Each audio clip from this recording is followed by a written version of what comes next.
Yung sa kabilang parlor, umamin na kasi kayo. You are using every possible way in order na pilayan ninyo ang kakompetensya ninyo. Hindi ba?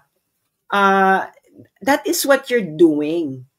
Huwag na kayong mag-ebas-ebas na motherhood statements ninyo, civility, etos.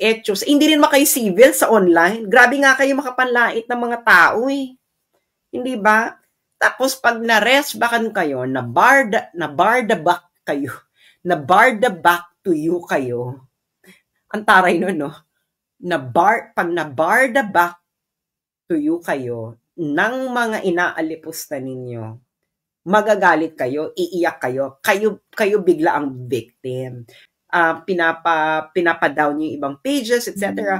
Yung bago pa lang account ni Crisette, na-disable siya. I think it's gonna be permanently disabled.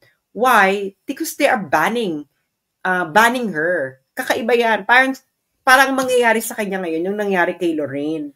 Kaya nangyari kasi kay Lorraine, natanggal yung dati niyang Facebook, binan siya ng Facebook, and no matter kung anong gawin niya, pag siya ang maggagawa ng Facebook account, nababan kagad. Clear social media war. And everything that's going on is para mapilayan nila yung kalaban. And syempre, excited sila na pilayan ako. You know, actually, pilayan lahat ng Duterte-aligned bloggers. Kasi nga, this is all in preparation for the impeachment of Sara Duterte.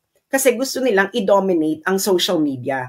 At magagawa lang nila yon kung pipilayan talaga nila yung kanilang competition. Hindi ba? Tayo competition nila. Just admit it. Bakit? So, sobrang pagdi-deny nyo kung ano na nang iniimbento ninyo. Kaya hindi kayo nagugustuhan ng masa eh. The multitude isn't liking you because ini-impose ninyo yung version ninyo ng reality.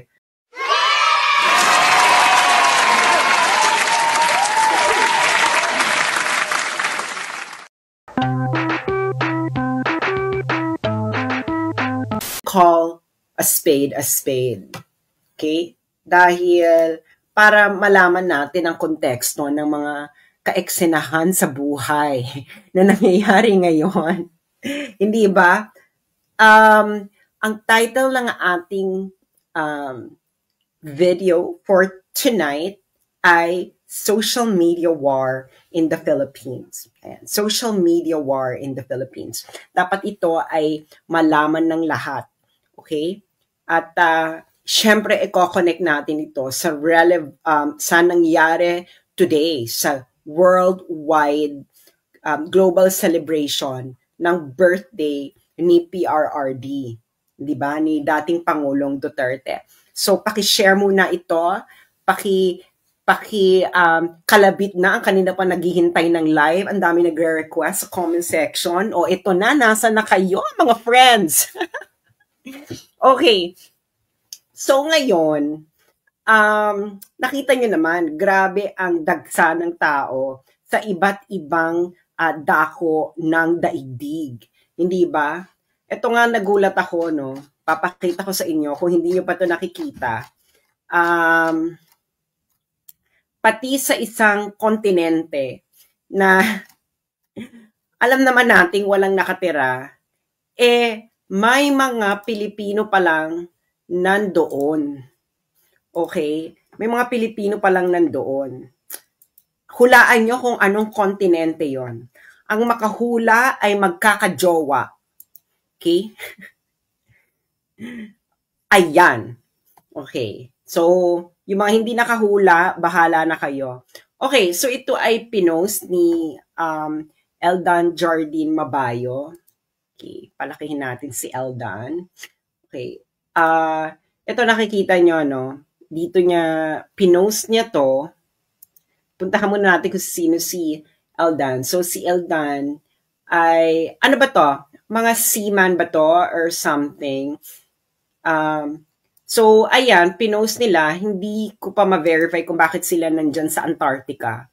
So, ito yung kinagulat ko, no? Pati sa Antarctica. may nag-celebrate ng birthday ni Digong. Ay, paalala lang po sa aking mga taga-subaybay, huwag po kayong magpapadala sa akin ng stars dahil hindi po sa akin yan nire-remit ng Meta. So, stop sending stars. Do not send stars. Okay. So, ito, ayan. So, nakita nyo, Solid Duterte from Antarctica, happy birthday, Tatay Diggs. Okay. So, nakita nyo naman, hindi ba? So, ayan. Ayan sila. I think mga seaman to, no? Or something like this. So, Antarctica. Ayan sila. Oh, may AFAM pa nakasama. So, ayan. So, as you can see, iba't ibang dako ng daigdig na merong nag-celebrate ng birthday ni Tatay Diggs. So, syempre, nakakaloka yung nangyari sa Davao. Papakita ko lang yung nangyari sa Davao, no? I think nakita nyo na tong lahat, pero magandang ipaalala uli. Pakita natin yung picture. Okay. Picture. Yan. So, ayan, nakita nyo yan, di ba? So, aerial shot na, ano yan? Anong street yan? Na ang dami-daming tao. Hindi ba? So, sobrang dami. I don't know kung ilan yung tao. I don't know the count. Yung mga nakakaalam ng count, pakilagay na lang dyan. So, madami talaga. Okay? Iba't ibang dako ng daigdig. Okay? Meron pang ito sa Quezon Boulevard sa Kidapawan. Ito, ang nag-report nito ay One TV. Okay? So sinabi, bumaha ng mga taos ang Quezon Boulevard sa Kidapawan City. Okay? Marami pa. It's too many to mention. I hope na may mag-compile ng mga ito. Okay? At makita natin. Ngayon, bakit ito connected sa social media war? Okay? Yung mga nagsasabing, dinimanda ka nito, ganyan. Hayaan nyo sila. Let them. Because meron talagang social media war. Okay? Anong ibig sabihin ko nito? Social media war. Etong Rappler, I discussed this earlier. Itong Rappler, nung January 16, 2025, nag-release sila ng article. Sabi nila, Duterte social media army very much alive, roars to defend embattled Sara Duterte. Okay? So ngayon, ang eksena nito, mas umuugong yung suporta kay Sara Duterte. Sa mga Duterte, of course, kaysa kay Marcos. And bakit concern ang Rappler doon? Oh well, alam niyo naman, Unipink. Unipink, hindi ba? So, ayan ang concern nila. Talagang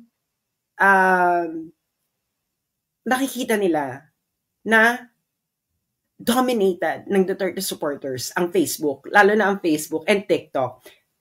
Hindi ba? Yung Twitter, kakamping yung Twitter eh. Turf nila yan. Pero ang mga Pilipino kasi, ang ginagamit kasi ng mga Pilipino, Facebook and TikTok. Yaang dalawa ang number one. Okay? Pero wala pa rin makakatalo sa Facebook. Okay? YouTube, yeah, sure. Pero Facebook and TikTok, bongga. Pero gusto nilang makontrol yung Facebook. Why? Kasi ang Facebook kasi, hindi lang to video. Meron tong posts, no? Magsusulat ka, ganyan. And hindi nila to ma-dominate. Hindi sila maka-breakthrough. There is a social media war. And this is what it is all about. There is a social media war. Yung global celebration ni PRRD ngayong araw ng March 28, it was launched through social media. At maraming tumugon doon sa panawagan. I believe ang isa sa mga ang mga nag-promote nito, ang isa sa mga nag-push nito ay si, just correct me if I'm wrong, kung hindi siya ang nanguna nito, pero I think he is. Kilala niyo kung sino? Kilala niyo kung sino yung nag-push? I believe ang isa dito ay si Rob Ronceth. Okay. Ito. Pakita ko muna yung Facebook ni Rob Ronceth. Okay. Ito, si Rob Ronceth. Si Rob Ronceth ay neuroplastician. So he is a brain specialist. So siya yung isa sa mga nakuna niyan, si Rob Ronceth. And yung mga Duterte supporters worldwide, ano dito sa call niya. Okay, I actually reposted this, and a lot of e-groups also reposted it. And as we can see, no, grabe yung buhos ng mga tao. At ang nakakaloka dito, walang ayuda, walang hakot, walang artista, walang fake news. This is plain, raw power of the Duterte supporters. So, ngayon, because this is all social media, so makita natin ito yung video sa Davao, and grabe yung roar ng mga tao, and that was just in Davao City. That was just in Davao City. Ngayon, pilit nilang they are, of course, you know, no,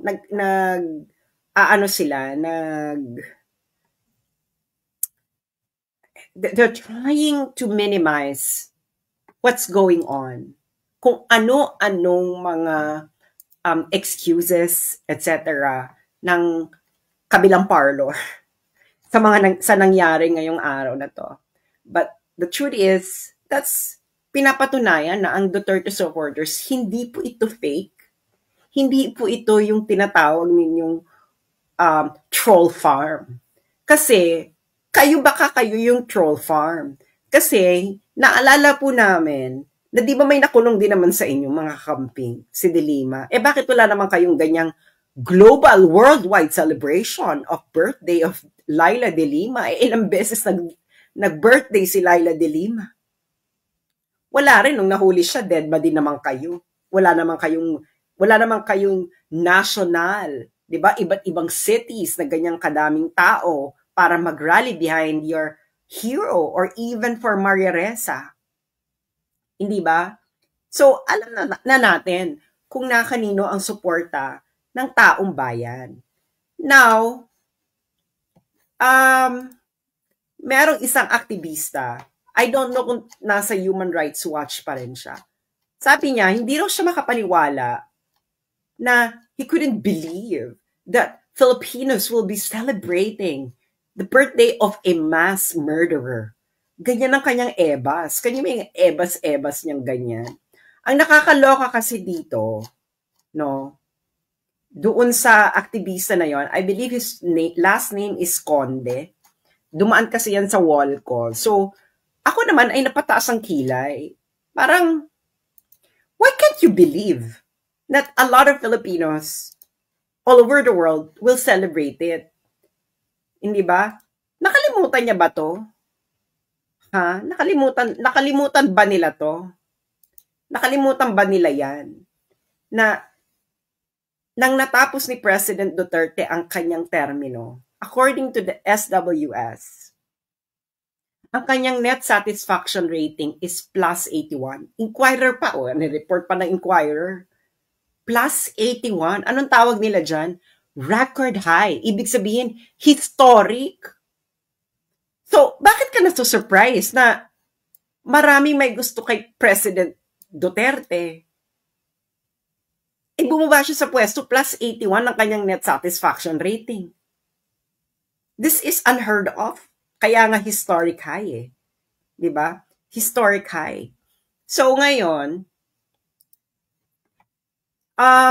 bakit? So sobrang pagdi-deny nyo kung ano na nang iniimbento ninyo. Kaya hindi kayo nagugustuhan ng masa eh. The multitude isn't liking you because ini-impose ninyo yung version ninyo ng reality.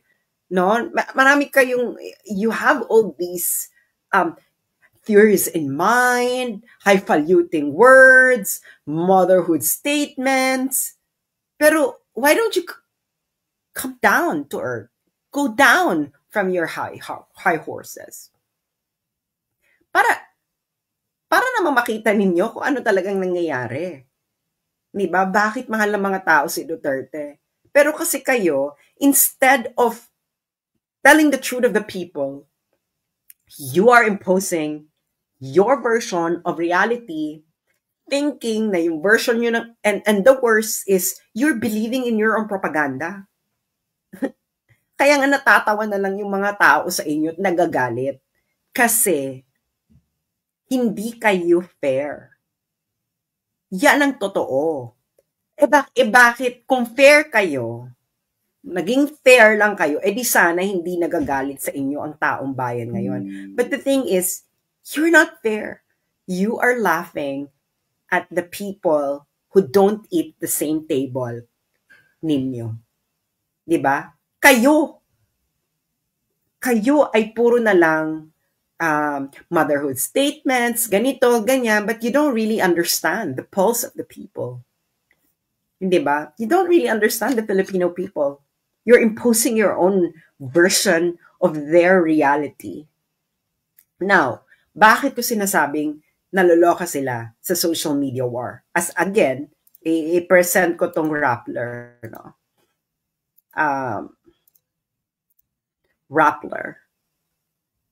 So ito yung sinabi niya, January 16, 2025. Kasi naluloka sila kasi nga very much alive. Somewhere in this article, sinasabi nila na grabe yung social media supporters ni Duterte, and it's really Duterte dominated. Duterte supporters dominated ang Facebook and of course TikTok, and they cannot break through. Kaya ang ginagawa nila, gusto nilang pilayan ng kalaban. So ayan. So, halimbawa, itong Rappler, no? Rappler is a major kakamping, no? Yan ang favorite ng mga kakamping na napahayagan, ang Rappler. So, titingnan ngayon natin ang Facebook ng Rappler. Okay? Facebook ng Rappler. Para makita nyo talaga, you need to see the stark truth. So, pag makita mo yung Rappler, let me make this bigger. So, pag makita mo yung Rappler, meron siyang 5.6 million followers, ang Rappler. 5.6 million. Okay? Pero pag titingnan mo yung kanilang posts, pag titingnan mo yung mga posts nila, ito 1 minute ago, walang like. Ito 3 minutes ago, 18 likes. 3 minutes. 4 minutes ago, 3 likes. 7 minutes ago, 4 likes. 11 minutes ago, 7 emojis, 14 emojis. Tingnan natin yung mas matagal. 1 hour ago, ang post niya, 90 reactions. Para makita nyo, 90 reactions. Diba? 1 hour ago, sports, 330 reactions. 1 hour ago, 2.5. Kaya lang to naging maraming reactions dahil sinong balita? Duterte. Okay?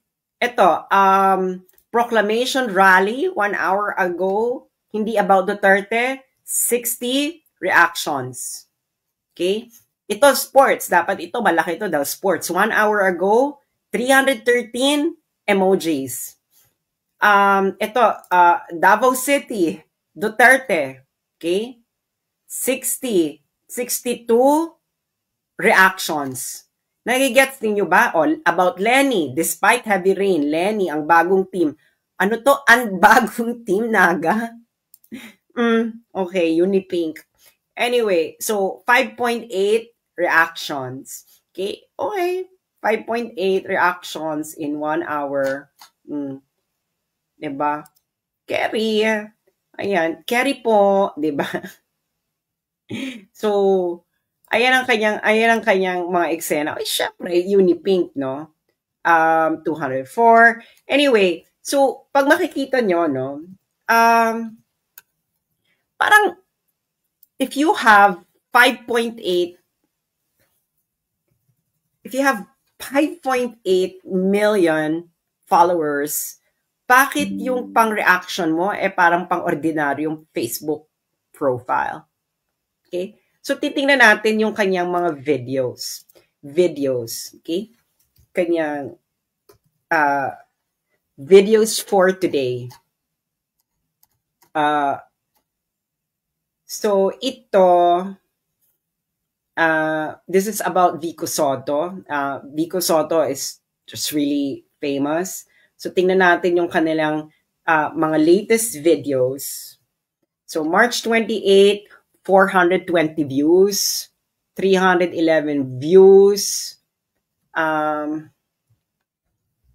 pa ba? 1,000 views, okay?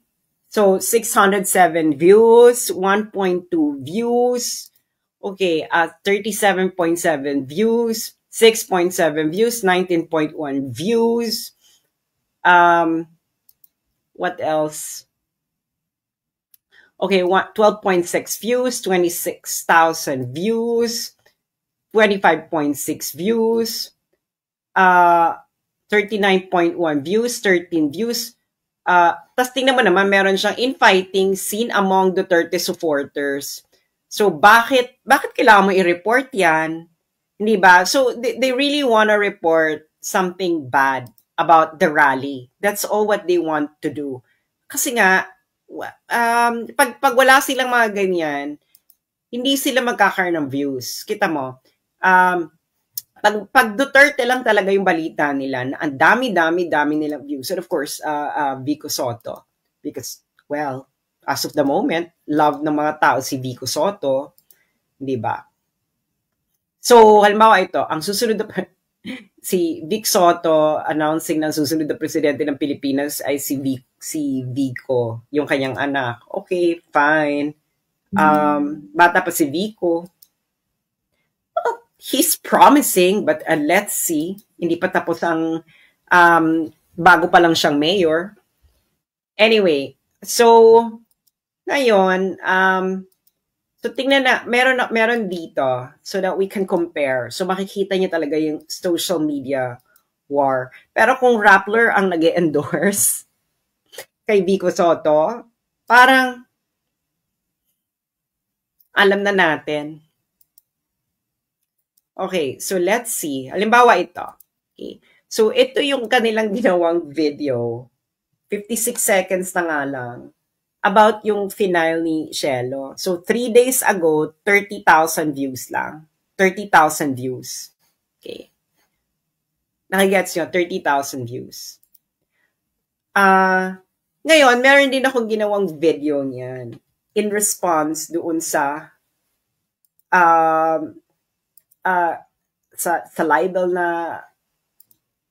libel case na yan. Okay? About satire.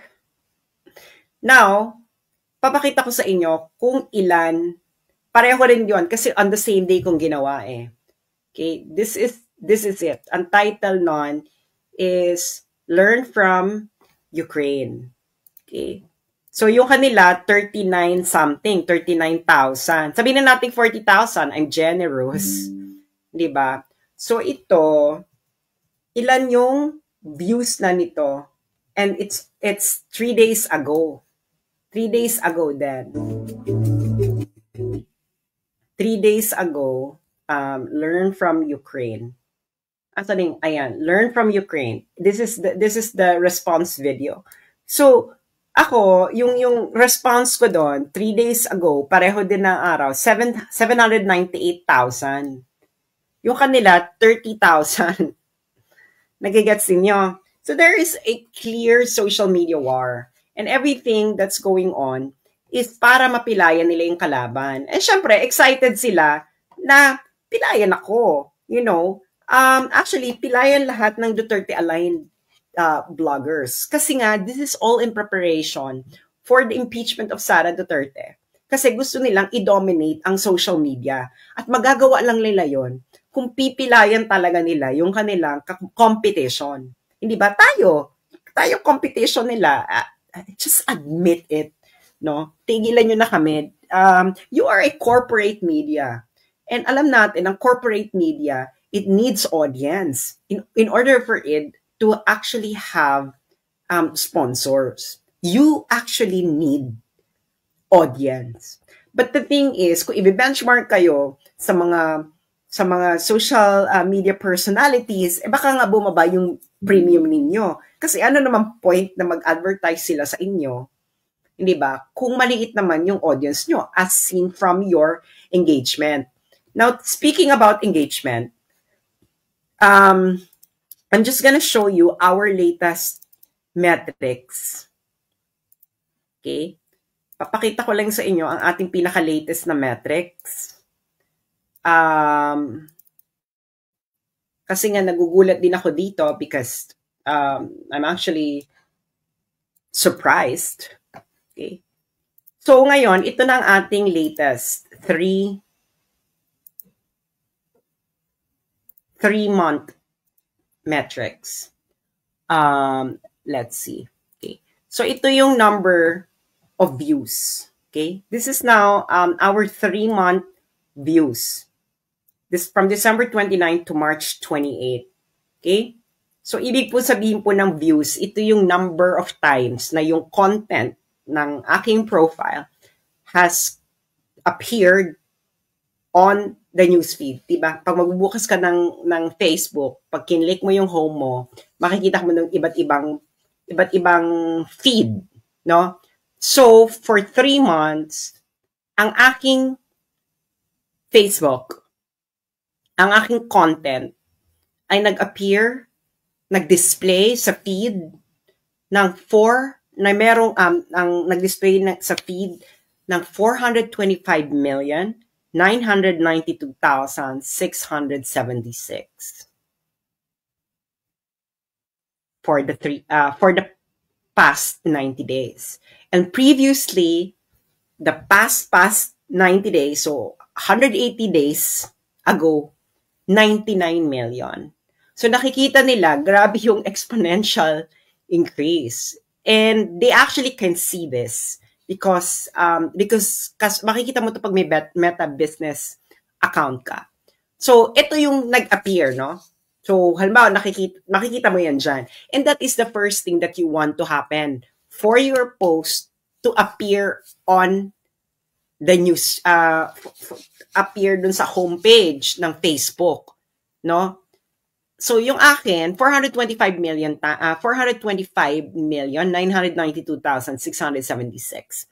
Ganyang kadami in the past 90 days. Ngayon, syempre, pagkatapos, after dumaan sa feed nila, kasi feed creates awareness. Pag dumaan sa feed nila, ang gusto mo ay engagement. Ano yung engagement? Number of likes, shares, comments, reads, clicks. Yun yung clicks.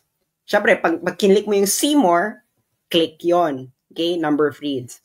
So, ilan na yung engagement ko in the past 90 days. Okay? So, ito na yung active. Hindi lang ito yung nag-appear. Okay? Meron na po tayo in the past 90 days, 62,681,223. And this is from previous 90 days. So, up siya ng 479.7%. So, ibig sabihin, nag-engage yung mga tao. No? So, hindi lang dumadaan basta-basta sa page. Nag-engage. They read, they comment, they post, they share, at kung ano-ano pa. And this is all organic. Dahil wala po akong ginagastos para magpa-boost dahil mahal po 'yan, no? Kung may pera akong magpa-boost, hindi ko gagawin ito dahil mag-around the world na lang ako dahil mahal 'yan, no? Bumili na lang sana ako ng bahay at lupa. Kung gastusin ko lang 'yan para magpa-boost, no? So, and ang nakakaloka pa dito, yung metrics ko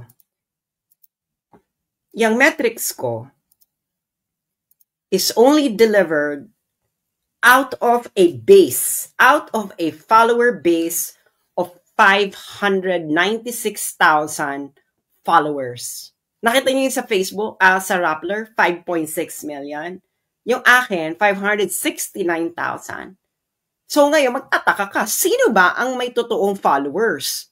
Sino ba ang, hindi ba? Bakit naman kasing between one page and another page, merong isang hindi may totoong followers kasi hindi ito nagre-reflect sa kanilang metrics, no? So, halimbawa, so you can see, halimbawa ito, no? Nagsulat lang ako ng tula, 3.2 thousand emojis 1 hour ago, 130 comments, 278 shares, hindi ba? And that's a downtime pa. Tapos ito 22,000 emoji, 22,000 reactions, 650 comments, 1.8 shares. 'Di ba? So itong repost ko lang na yung explanation ko, yung Learn from Ukraine, 1.5 reactions, 111 shares. Nirepost ko lang yon, no? As early kanina. Tapos itong post ko, 14,000 reactions, 523 comments, 1.4 shares, etc., etc. So, may social media war. And you know na you're losing. Ngayon, anong gustong gawin ng kalaban? Kasi nga, kailangan nilang gumastos in order to have that kind of views. Kaso, nakikita nyo, pag yung kakompetensya mo, ganun na kalayo, tapos ikaw, kailangan mong pag-gumastos, kailangan mo pang kumayod, etc., mahirapan ka. So, anong ginagawa nila ngayon? Ganyan talaga. Pag natatalo na, ang gagawin nila, gusto na nilang pilayan yung kalaban. Pilayan yung kalaban, hindi ba? Parang Amerika lang yan. Hindi ba? Yung China, nauunahan na siya. Anong ginawa ng Amerika? Binan ang semiconductor chips papuntang China. Hindi ba? Tapos kung ano-anong mga pinagsasabi para i-justify yung pagban. Pero ang punot dulo kasi noon, pag hindi nila binan yung semiconductor chip sa China, kasi wala pang ganong capacity in China in order to create its own ganong level na semiconductor chip. Diba? Kung hindi nila iban, talagang bubongga yung China. Talagang hindi nila mahabol. Kaso kahit iban nila, tumutodo pa rin yung China. It's just the same principle. No? May competition. Hindi nyo kayang makipag-compete. So ngayon, ang gagawin nyo, pipilayan nyo na lang yung kalaban ninyo. Diba? And that is what's happening right now in social media. Gusto nilang pilayan yung Duterte supporters sa social media. Ang inuuna nila, yung mga Duterte-aligned bloggers. Kasi sila ang nagdodraw ng audiences. Sila nag-amplify ng voice. Sila ang nagbibigay ng commentaries. Sila ang nagbibigay ng opinions.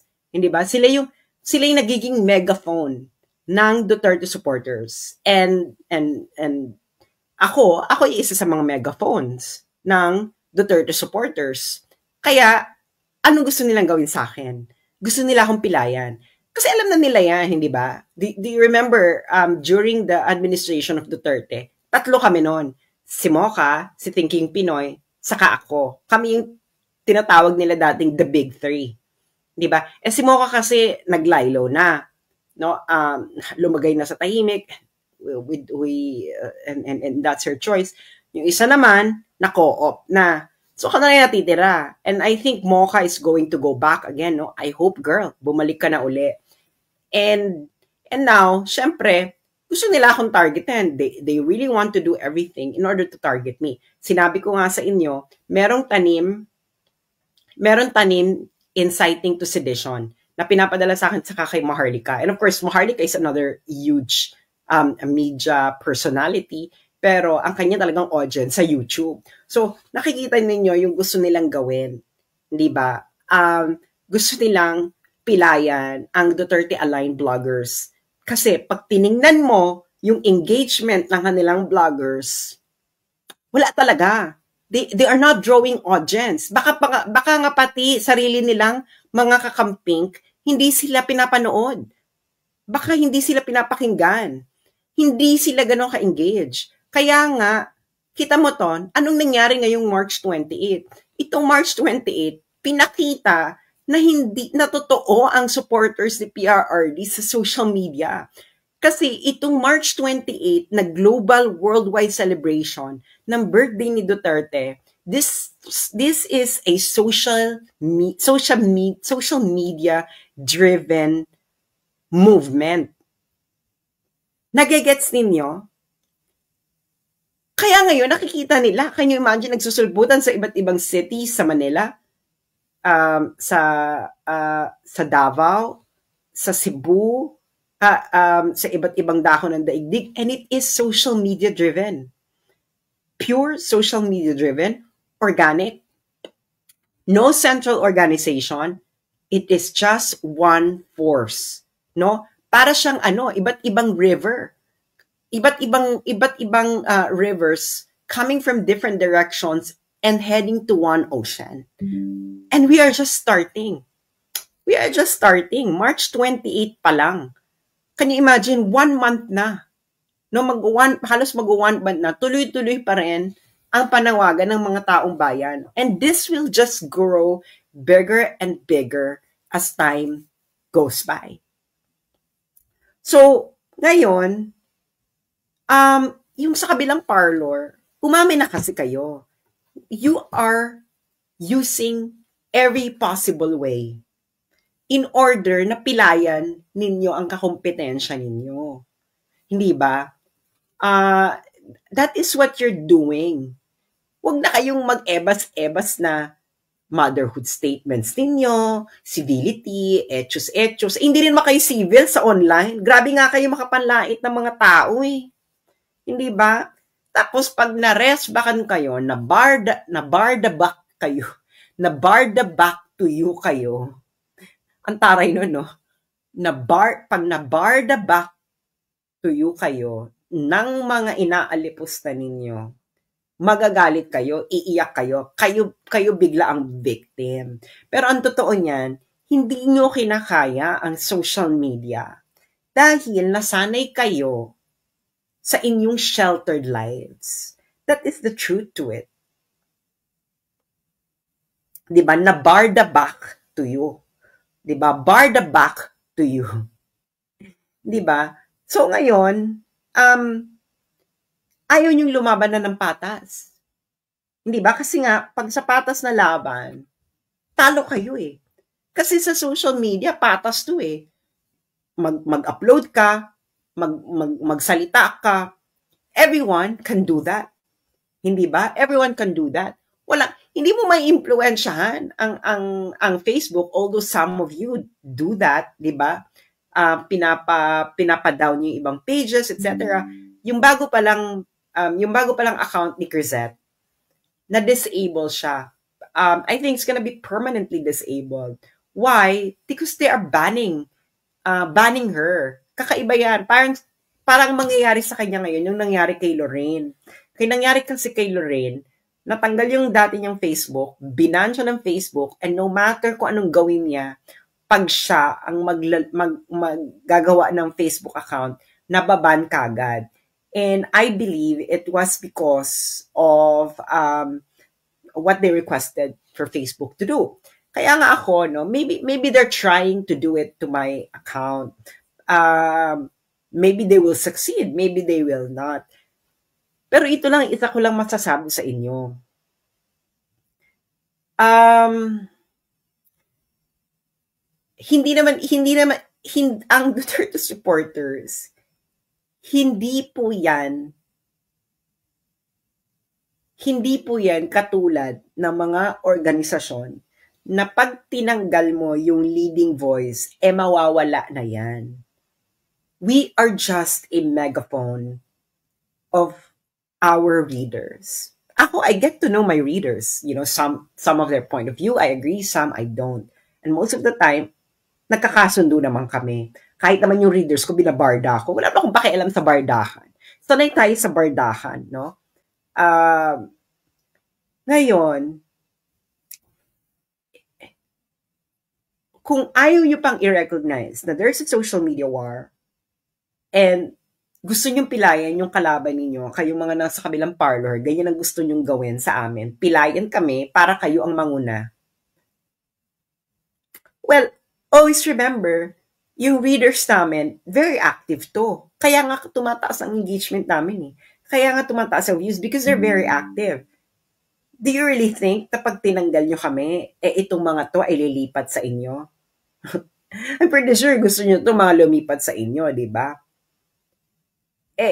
Paano yan? Established na kami eh.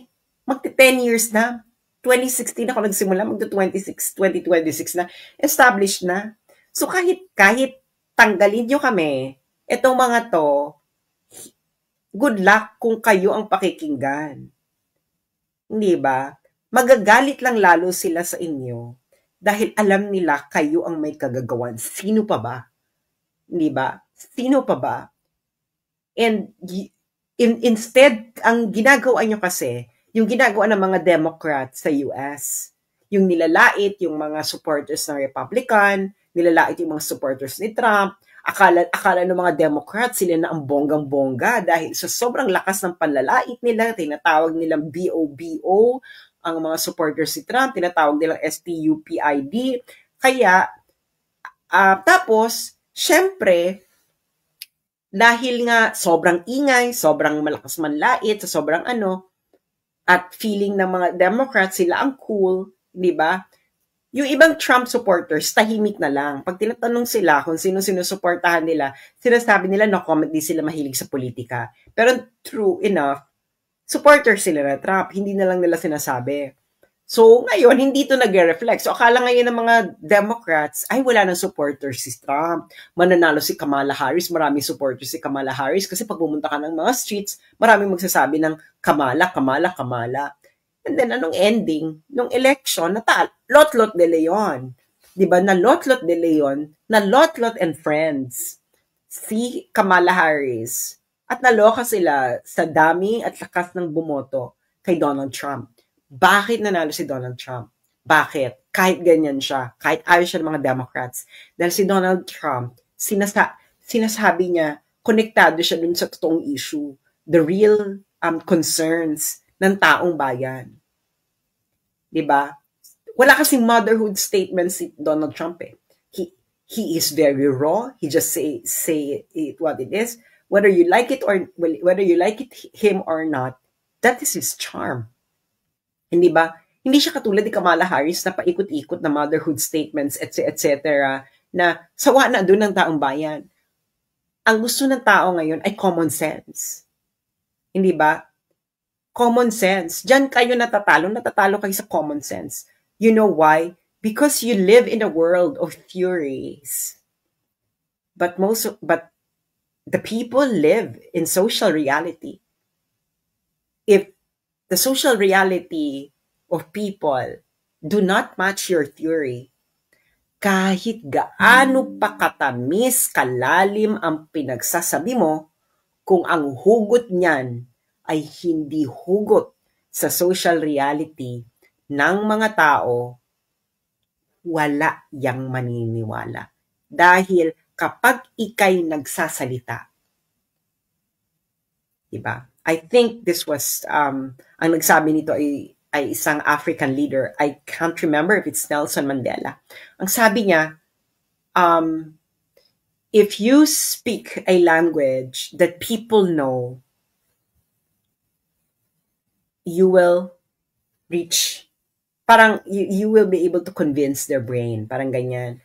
But if you speak the language that people speak, you go straight to the heart. You appeal to the heart. And that's the most important thing that you should be able to connect to. Puso ng tao. Etong mga to, mga gumagamit ng social media na to, ito yung mga masa. Ito yung may nabubuhay sa realidad. Hindi ito nabubuhay sa teorya. Ito yung mga taong naglalakad sa streets. Ito yung mga taong sumasakay ng jeep, sumasakay ng taxi. Ito yung mga taong nagtatrabaho. Ito yung mga taong nag-aalaga ng bata, nagsusundo ng bata. Ito yung mga taong natatakot kung yung asawa nila makakauwi ba ng safe tuwing gabi. Ito yung mga tao na nag-worry kung yung nanay ba ng kanyang mga anak ay safe sa bahay kung wala yung tatay nila. Ito yung mga tao na nangangamba kung yung mga adik sa tabi, baka masaksak sila dahil naglilipa na naman. That is the reality that you have to address. No matter how much you know about theory, if your theory, napalis pa ko no? If your theory doesn't address, the heart, if your theory doesn't address the day-to-day reality of people, if your theory doesn't bear any witness to what people experience in their everyday lives, wala yan. Hindi yan makikinig sa inyo. Kaya kagahiga nyo kami kapilayan, may susulpot at susulpot. Napapalit sa amin. Kung hindi man kami, meron pa. Because etong mga taong to na nilalait ninyo na ngayon ay nag-gather in celebration of Duterte, these are the very same people who made Duterte won in 2016 against your candidate. These are the very same people who made BBM win and Sara get the highest number of votes in history. So ituloy-tuloy nyo lang yung panlalait ninyo and tingnan natin kung saan kayong pupulutin. Hindi na kayo natuto. For 10 years, ganyan pa rin yung taktika ninyo and you think that you would be able to achieve a different result? Or maybe you know that it will not get a different result. That's why now you are resorting to kneecapping your competition. Pipilayan nyo na lang yung competition ninyo. Iaharas ninyo. Kunwari nasaktan kayo sa isang satirical post, ididemanda nyo yung etus para siraan. Pero anong ending? Yung mga sinisiraan ninyo, lalong lumakas at lumawig ang boses. Kaya, tuloy-tuloy lang kami dito hanggang mapagod kayo. Dahil hindi kami mapapagod dahil alam namin na ang pinaglalaban namin ay para sa realidad ng bawat isang Pilipino sa pang-araw-araw nilang buhay. Kayo ang pinaglalaban niyo teorya. Kami ang pinaglalaban namin totoong buhay pang-araw-araw ng mga Pilipino. So, good luck na lang sa inyo. And sige, ituloy niyo yan. Pero keep denying that we are engaged in a social media war and that you're losing, then you will not be able to get what you want because ang nilalabanan nyo na reality at ayaw nyo tanggapin yung reality. That's a fatal mistake. Huge mistake. And baka lalo kayong mapasama sa taong bayan sa patuloy nyong pagpipilay sa mga kakompetensya ninyo sa social media. Yun lamang po at maraming salamat. And again, maraming salamat sa nag-participate sa global celebration ng birthday ni Pangulong Duterte. And tuloy-tuloy lang po tayo dahil, sanay na naman tayo dito, di ba? Kahit nung panahon ni Digong na nilalabanan natin itong mga mapagpanggap na mga ipokritong mga to. Hindi ba? So tuloy-tuloy lang tayo dahil wala naman nagbago. Mani na lang sa atin ito dahil nadanasan na natin. So